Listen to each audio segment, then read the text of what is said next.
A paz do Senhor, querida igreja. Coisa linda. Vamos de pé ainda, vamos abrir em Gênesis.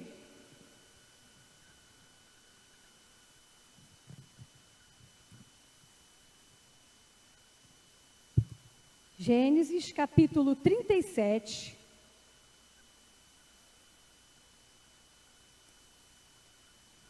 No versículo 3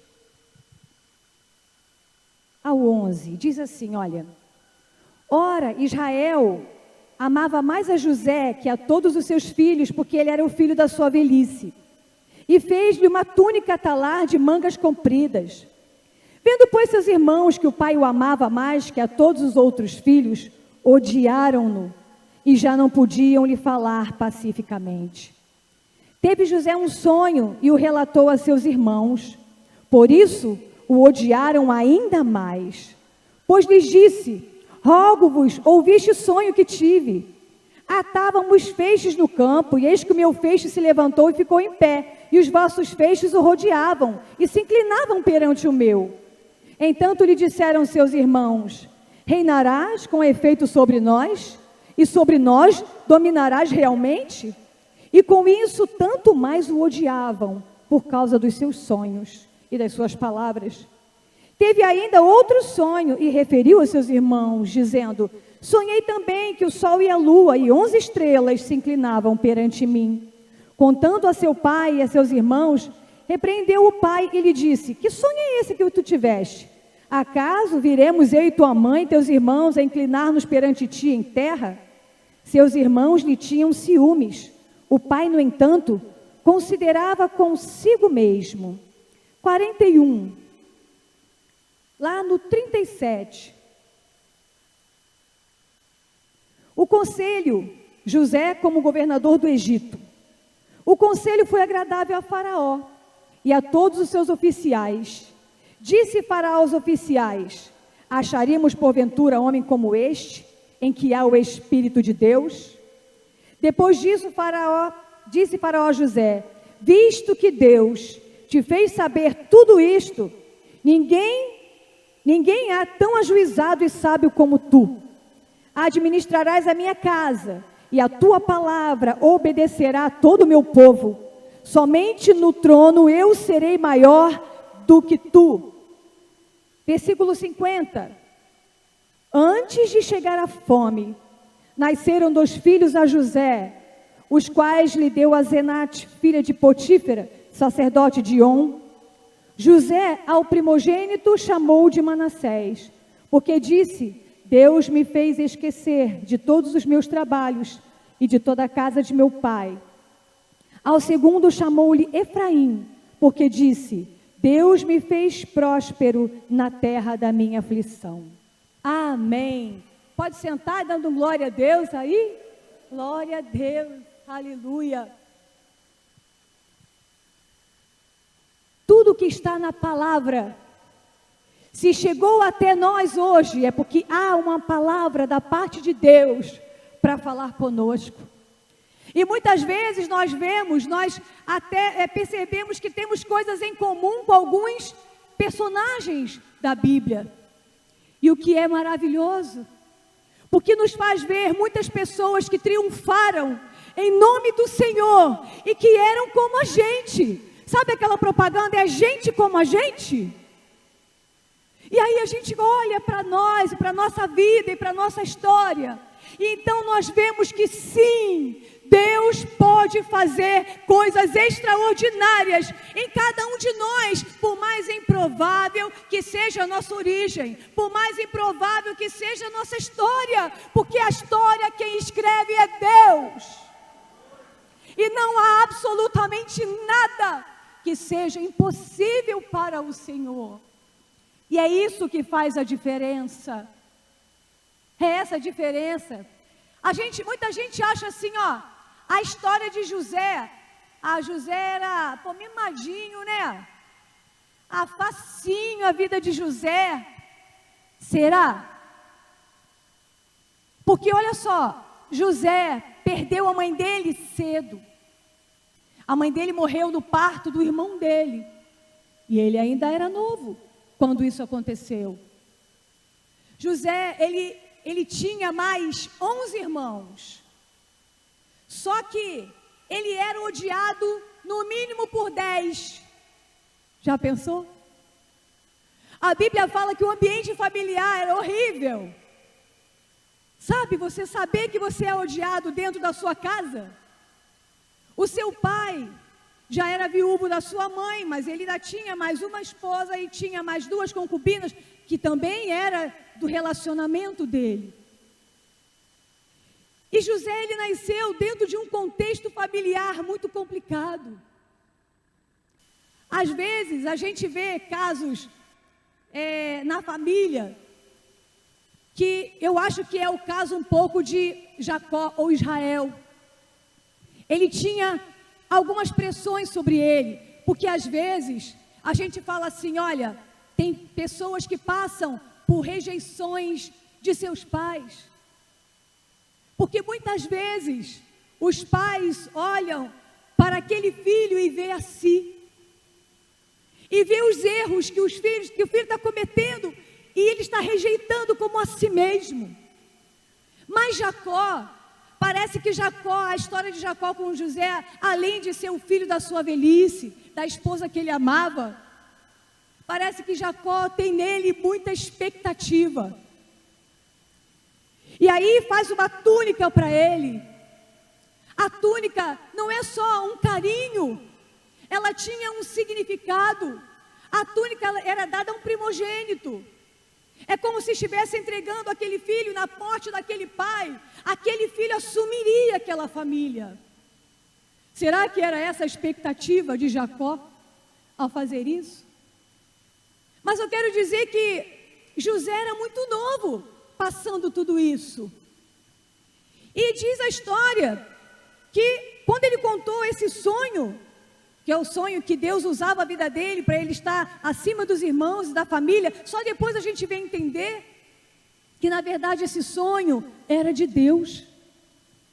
Não era de José, era de Deus. Mas sabe como é que os irmãos falavam dele? Olha aí o sonhador. Ah lá vem o sonhador, desdenhando dele. Será que é fácil conviver com isso? E aí, muitas vezes, que dentro de um ambiente que para a gente é hostil, ouvindo palavras de desânimo, palavras de descrédito, quantos de nós enterramos sonhos e talentos valiosos de Deus? Mas Ele não. Mas hoje, o Senhor também quer falar conosco que o sonho que Ele tem comigo e contigo está de pé. Ele é real, Ele existe. Talvez esteja sufocado, não por Deus. Você permitiu. Não são as pessoas, somos nós que permitimos que esses sonhos sejam enterrados, porque ouvimos palavras que feriram a gente. Deus não cria gente ruim. Não cria. Deus tem um propósito específico e não tem uma pessoa dentro desta casa hoje onde Deus não tenha um sonho e um propósito na sua vida. E hoje, se esta palavra tem chegado a mim e a você, como eu falei aqui, que já viram aqui pessoas pregando e um rolo de ouro aberto, verdadeiramente essa tribuna é a tribuna de Deus, porque essa igreja é de Deus.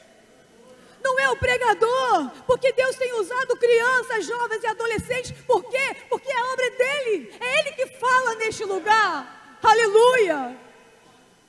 E eu quero que você abra o seu coração para ouvir esta palavra. E aí realmente, é aí que a gente enterra muita coisa, porque já escutamos muitas coisas que nos fizeram desacreditar de quem somos, ou sequer que Deus sonhe com a gente. Quem sou eu? E aí com isso, um belo dia o pai dele fala, vai lá ver seus irmãos, como é que eles estão? Eles estavam lá pastoreando as ovelhas, cuidando das coisas, e o pai dele se preocupou e falou para José ir lá ver. Nesse dia, aconteceu algo que mudou a vida de José. Quando ele veio, mais uma vez os irmãos falando, aí ó, olha aí o sonhador. E aí eles intentaram matar José. Pegaram José e jogaram ele numa cisterna ou num poço. Eu posso imaginar o terror daquele jovem. Lá embaixo, ouvindo os irmãos cogitando em matá-lo, e ele sabia que isso era bem possível, porque aqueles irmãos nunca quiseram disfarçar o ódio que tinham dele. Você já lidou com medo na sua vida? Lidar com medo te paralisa, te trava. E se você não souber lidar com ele, ele te prende toda a sua vida. Mas Deus é Deus que rompe. E ali ele estava. Por fim, eles decidiram não matá-lo. Ah, vamos fazer algo menos pior, vamos vendê-lo como escravo. José tinha, diz a história, 17 anos. Eu posso imaginar o impacto disso para José. Por quê? Porque, amados, a constituição familiar é fundamental para quem nós somos hoje. Ela fala muito da nossa história. Porque é nessa constituição familiar que vai formar na gente a nossa autoestima, a nossa segurança, a nossa identidade. Era só toda essa estrutura que estava em jogo na vida desse rapaz. Porque é lá na interação familiar que a gente vai aprender a saber quem é que eu sou, afinal.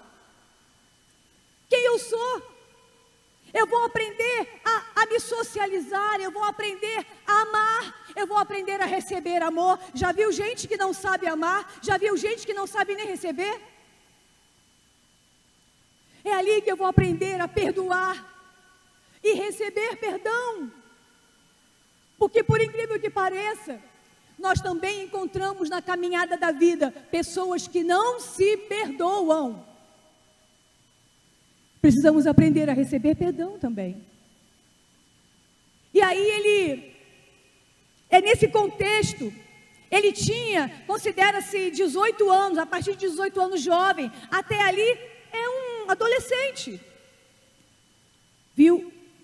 Diácono Mateus. E só que no adolescente ele tem um quê a mais? Porque na adolescência, é ali nessa fase da vida, que aquela pessoa, ela realmente vai querer saber quem é que eu sou. É um momento em que eles buscam maior aprovação, acolhimento. Ah, mas é a hora da rebeldia. Não despreza, não fica chateado com seu filho e com a sua filha. Acolhe. Ele está buscando saber quem ele é, qual é a minha referência. É o momento que ele vai pegar tudo que ele passou no passado. Ele vai encontrar um significado para o presente dele, para ele saber como ele vai agir no futuro. A pergunta mais latente no coração de um adolescente é: quem sou eu? Então a gente agora pode entender que ele ser vendido como um escravo teve um peso muito grande para ele. Nessa hora que eu quero saber quem sou eu. E aí a família, os familiares dizem para ele: escravo é quem você é. Esse rapaz sofreu tudo isso. Pastora, por que você está dizendo isso com riqueza de detalhes? Porque nós temos que entender que todos nós temos a nossa constituição.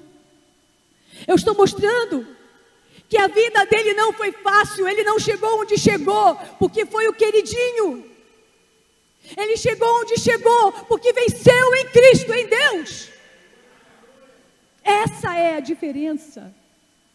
É essa a diferença. Porque ele poderia muito bem, com tudo isso, ter justificativas e viver o resto da vida dele. Eu sou escravo, eu sou escravo, eu sou escravo. Dali ele foi mandado para a casa de Potifar, foi comprado. E o que pode significar a casa de Potifar?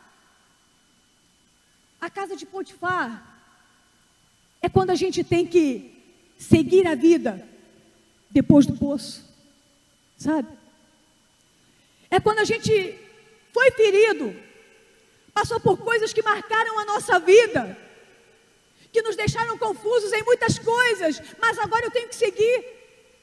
E aí você olha para aquilo que está diante de você e você está desanimado. Não tem por que lutar, não tem para onde ir. Não adianta. Não tem futuro para mim mesmo. Olha só, olha onde é que eu estou. Eu nunca vou sair daqui. Sabe por quê? Porque eu sou um escravo. É um momento que muitas vezes a gente sucumbe, porque a gente está saindo de uma situação em que estamos feridos, e aí nós encontramos diante de nós a vida que a gente tem que seguir, da maneira que temos vivido, da forma que as coisas foram acontecendo. Como é que eu vou enfrentar isso agora? E aí muitas vezes, pessoas nunca saem desta fase da vida. Estão chateadas com Deus. Quem nunca ficou? Estou aborrecida com Deus, porque o Senhor deixou isso acontecer comigo. E aí não ora mais, não busca mais, não tem mais esperança para nada, entra em depressão, fica cansado, desanimado. Mas o Senhor manda nos seguir. Ainda que a fase que você esteja vivendo hoje seja uma casa de Potifar, onde você está ferido, onde você olha para frente, não vê situação melhor para você, não vê como você pode sair daquilo ali, e há uma coisa latejando na sua cabeça: eu sou um derrotado, eu não cheguei aqui à toa, olha só, eu vim de um poço. Mas o Senhor nos manda seguir. É dessa forma que o Senhor nos chama. E quando a gente não podia ficar chateado com Deus, é quando a gente fica. Eu não quero mais orar, faço greve. Quem nós achamos que vai nos tirar desta situação?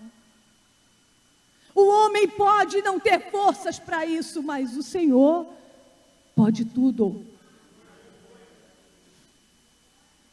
E aí, é nesse momento de fragilidade, de desânimo, descontentamento, de ferida, aborrecido com Deus, já tem um tempão que eu não oro, aí o diabo vai lançar uma tentação na nossa vida. É nesse momento que surgem as tentações. Aí sabe, estou chateado com Deus mesmo. Não estou nem aí, isso vai destruir a sua vida com Deus, não estou nem aí, Ele destruiu a minha, eu não quero nem saber, eu preciso de um escape. Aí nessa hora surgem os vícios, nessa hora de fragilidade que o inimigo pega, que você está ferido, a sua cabeça cheia de coisas, aí ele vem e te apresenta pornografia, aí ele traz alguém para que você traia a sua esposa, que você traia o seu esposo. É nessa hora que nos vemos vulneráveis. Como então?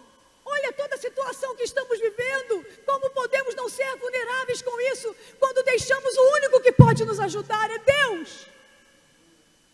Como podemos deixar de orar porque estamos chateados com Ele? Só Ele pode nos ajudar de verdade. Eu achei interessante um homem falando que ele foi traído pela sua esposa e foi muito doloroso para ele. E aí na pergunta lá, falaram para ele: e você? Isso fez você se afastar de Deus? E ele falou: nunca, porque eu nunca poderia deixar Deus no momento mais difícil da minha vida. Como é que deixamos a Ele quando mais precisamos estar firmes com Ele? Cuidado com as mentiras do diabo. O Senhor está contigo, porque diz a palavra, por mais difícil que esteja a sua trajetória, Deus estava com José na casa de Potifar. Estava lá com ele. Quando não falou se, Ele falou: quando passares pelas águas, eu serei contigo. Talvez você esteja vivendo no meio de uma turbulência, no meio do caminho, que você não vê futuro, você está chateado com o passado, você vê o presente sem expectativa, mas Deus está ali com você. E isso vai mudar no fim da história. Vai acontecer alguma coisa. E ali, quando a gente pensa assim, estou chateado mesmo. Olha só minha vida. Também, quando a gente pensa assim, eu vou dizer, de verdade, você é um escravo. Se é esse seu pensamento, se é esse o meu pensamento, somos escravos. E a gente acha que para ser escravo, para pecar, para cair em tentação, tem que ser só se eu cometer um adultério. Porque escravo é quando você está subjugado a um senhor. Aquilo te domina agora. Isso é escravidão. Se José se permitisse, realmente ele agiria com uma mentalidade escrava. Ele se submeteu quando Satanás lançou sobre ele. E aí, isso nos mostra se somos escravos ou não. Aí a gente pensa, não, mas eu só sou escravo se eu cair na tentação do adultério. Qualquer coisa que te subjulgue faz de você um escravo. Pode ser um pensamento. Você pode ser escravo do seu orgulho. Ceder ao seu orgulho ferido. O que quer que esteja dominando a nossa vida por causa das dores, chateações, decepções, isso se torna o nosso Senhor. Mas só que José, ele não aceitou. Ele se manteve fiel. Mais uma vez, José mostra que ele teve a sua força em Deus. E ali, ele permaneceu santo diante da situação. Quando eu li, eu falei, Senhor, é a maior prova da liberdade de José no meio da escravidão. Somos verdadeiramente livres, porque José não tinha outro Senhor a não ser Deus. Ele não permitiu que mais nada dominasse sobre ele, a não ser o Deus da vida dele, e quem serve a Deus é livre. Quem serve a Deus é livre. Aleluia. E ali ele permaneceu fiel. São nesses momentos, quando a gente está passando por situações que a gente não entende, quando a gente passa por tribulações, provações, aquilo que nós vamos decidir da nossa vida, isso pode determinar a nossa história. Estamos vendo que não depende das pessoas, do que elas fizeram. E isso é libertador. Porque talvez se dependêssemos de pessoas, estaríamos fritos. Mas como dependemos de Deus, e como depende da nossa decisão em relação a Deus, nós podemos todas as coisas, porque Ele nos fortalece em qualquer circunstância. E assim ele foi fiel. Só que aquela fidelidade custou caro a ele. Ele foi mandado aonde? Para prisão. Poxa vida, que maravilha, né? Então quer dizer que eu sou o adolescente do poço, eu sou um escravo e agora eu também sou um prisioneiro? Ele foi para a prisão. Mais uma coisa na vida de José, para arrebentar com a vida dele. Aí eu olhei e falei, como eu agiria? Como você agiria numa situação dessa? O que quer dizer isso? Quer dizer quando você até tenta. Quer dizer quando você, não, agora vai, agora eu vou. Não, eu tomei uma decisão, uma resolução. E aí vem outro de novo e ó. Agora não, Senhor. Leva a mão não. Né? A gente fica logo aborrecido. Leva a mão não. Quantas vezes Agora nós fechamos o nosso coração, muitas vezes para relacionamento por causa de traições, porque fomos machucados por alguém. Aí, além de um pensamento escravo, temos agora uma prisão. Quantas coisas temos acumulado na nossa vida? Quantas coisas? Quanto mais nós vamos arrastar se nós vivemos até os 90 anos? O Senhor nos chamou para sermos livres. E isso independe de onde estivermos, da situação que estivermos vivendo. Somos livres não fora, somos livres dentro. É isso que nos mantém. Quando somos livres aqui, podemos estar em situações difíceis, mas estamos firmes. Porque o Senhor é conosco, Deus é conosco. E ali, ele fez algo inesperado. Olha só. Ele tinha motivo ou não tinha para estar chateado mais uma vez? Tinha. Sabe o que ele faz na prisão? Ele observa um preso. Quando ele observa esse preso, olha, ele está todo arrebentado, minha gente. Ele consegue perceber que alguém naquela prisão não está bem. E aí ele chega e pergunta assim, olha, o que está acontecendo com você? O seu semblante é triste. Está tudo bem? Quem é essa pessoa? O copeiro-chefe de Faraó. E foi essa atitude de José que mais tarde abriu as portas da prisão. Foi essa atitude, foi ele estar firme com Deus que o fez vencedor, e essa atitude que o fez estar livre da prisão mais tarde. Por quê? Sabe por quê? Porque o mundo espiritual tem leis. Há leis que se cumprem no mundo espiritual, e para isso não há acepção de pessoas.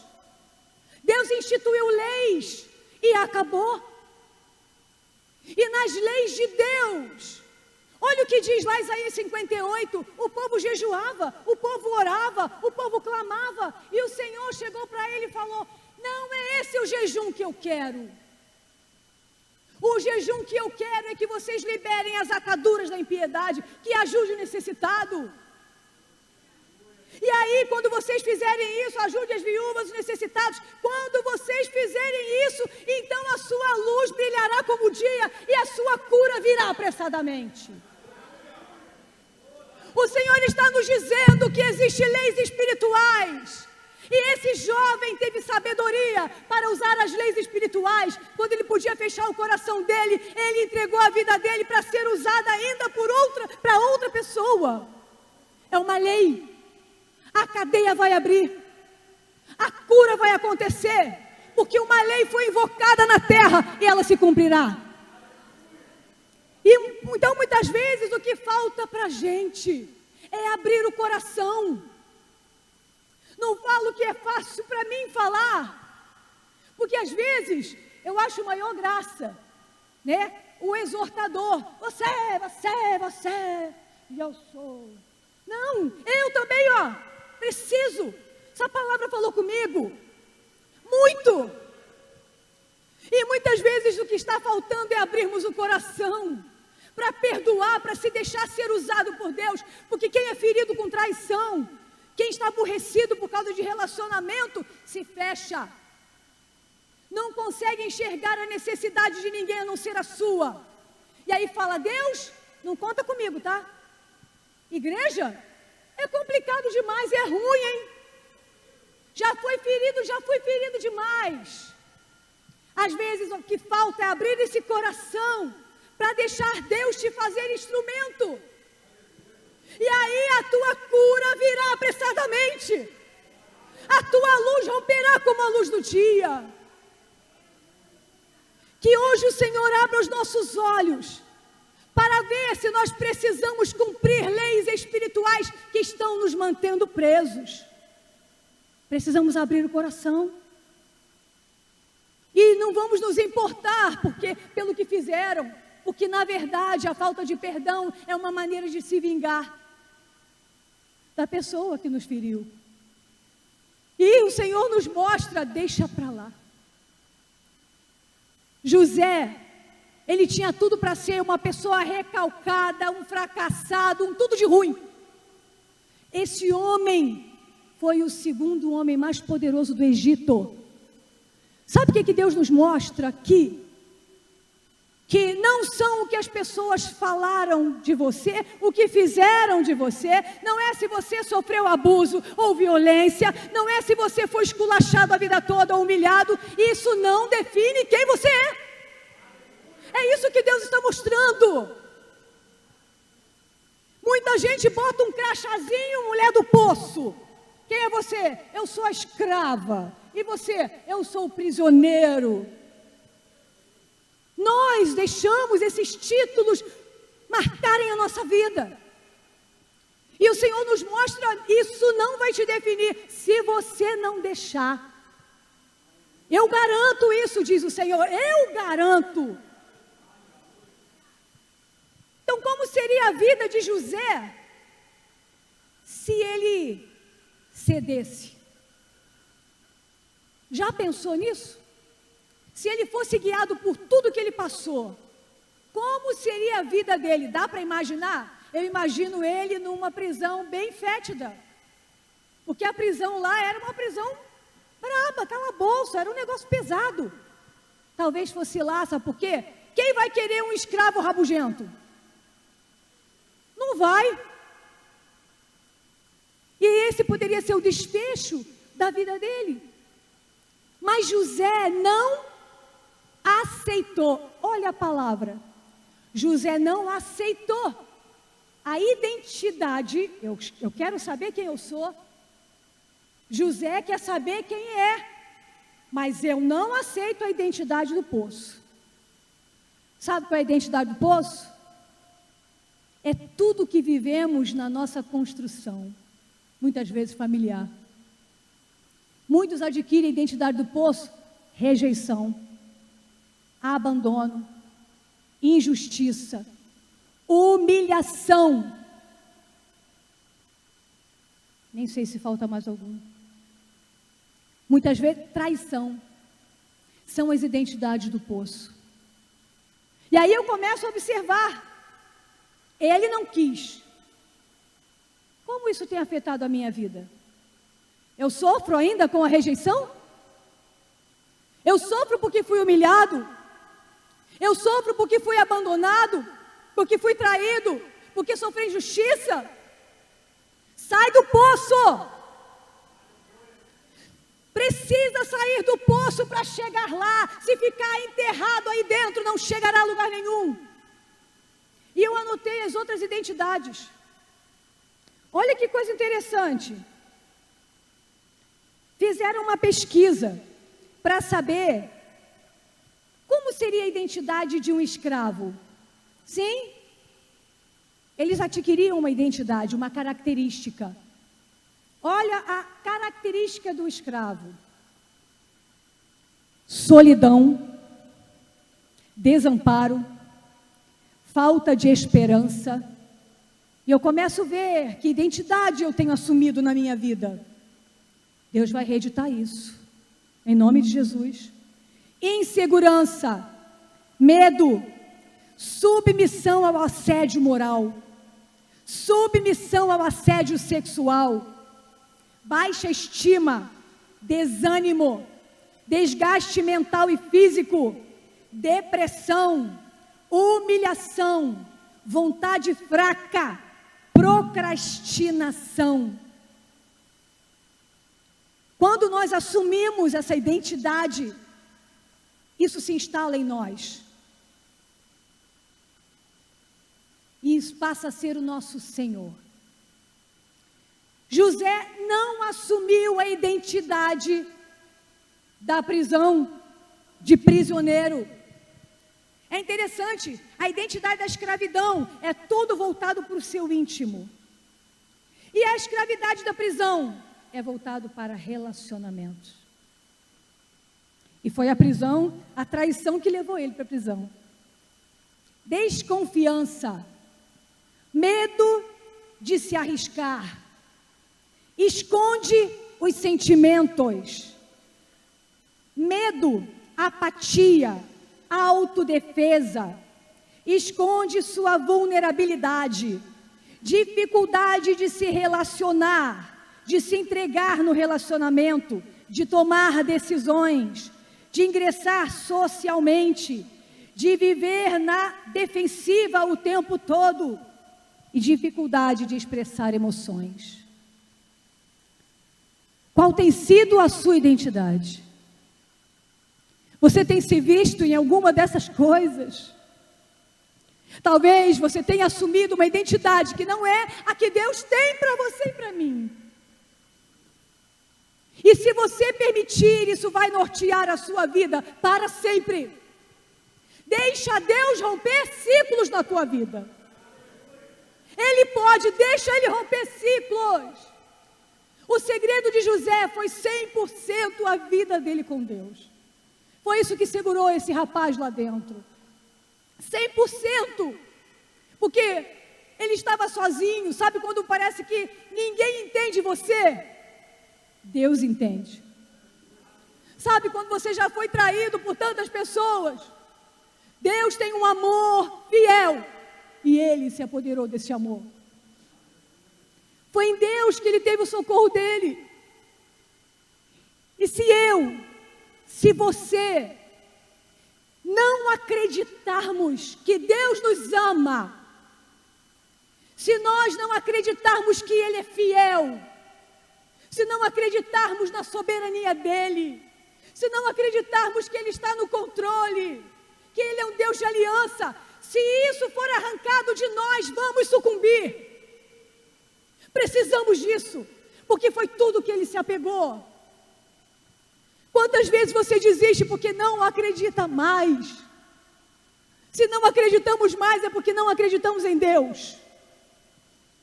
É simples assim.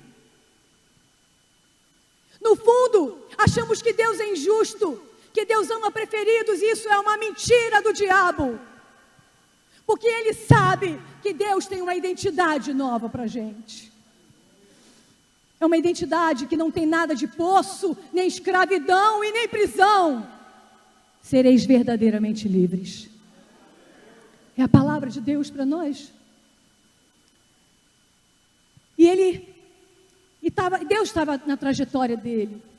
Nós vamos orar. Então ele disse, olha, foi Deus.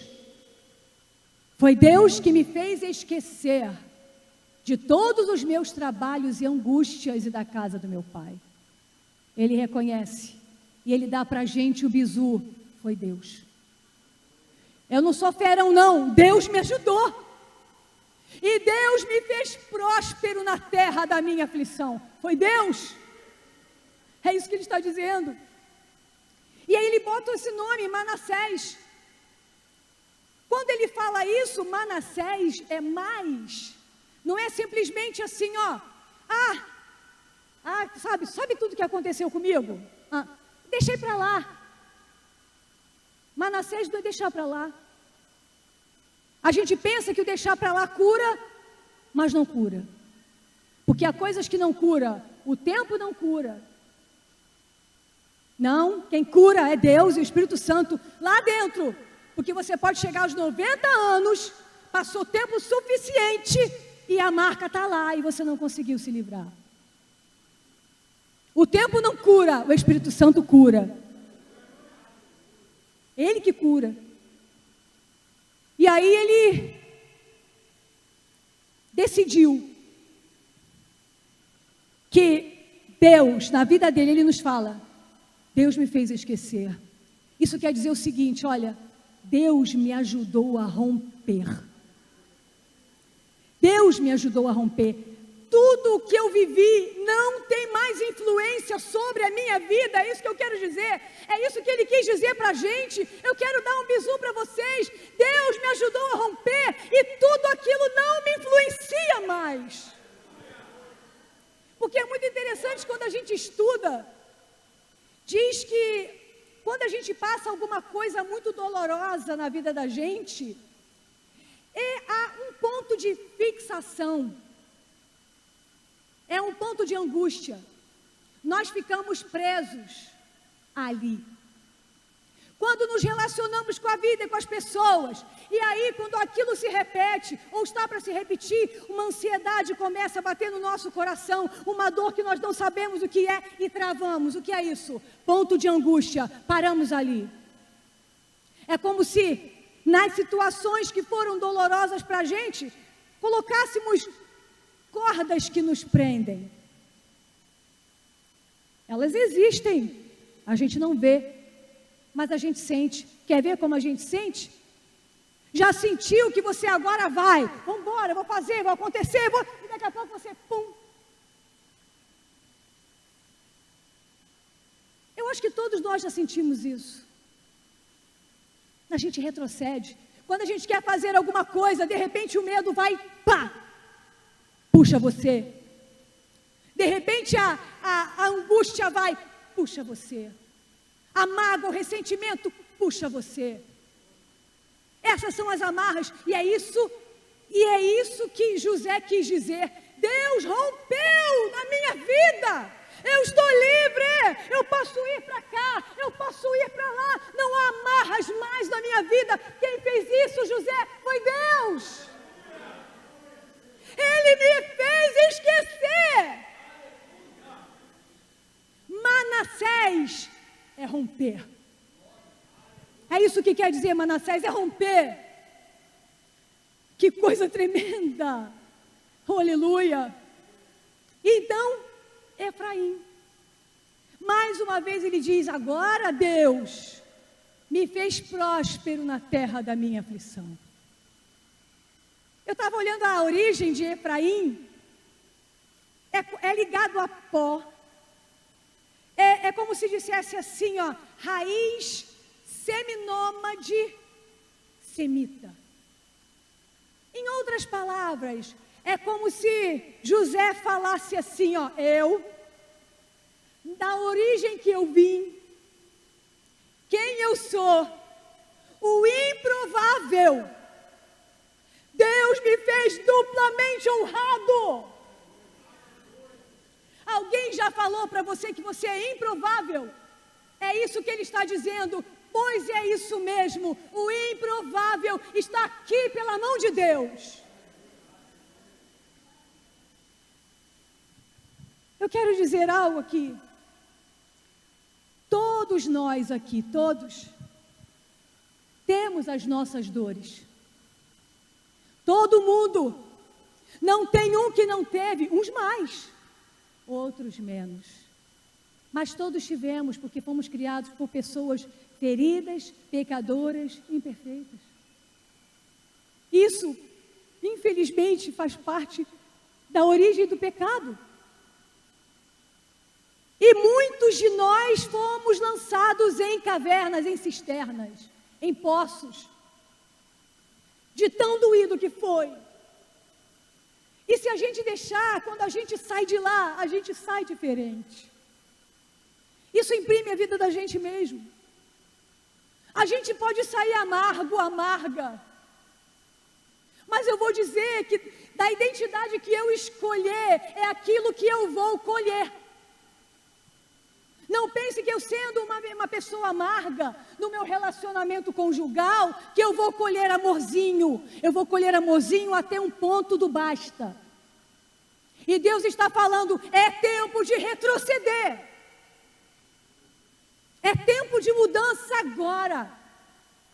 Porque se nós estamos aprisionados, seja em emoções, seja na história, seja numa forma de pensar, aonde quer que esteja, eu vou dizer uma coisa para mim e para você, precisamos ser libertos. Precisamos ser libertos.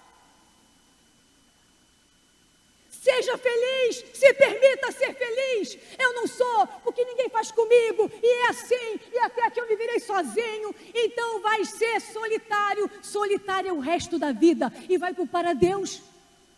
Mas a verdade é que a escolha é nossa. Há diante de nós a possibilidade do extraordinário acontecer. Morremos de sede com a fonte da água da vida. Isso é sério, Deus está clamando esta noite.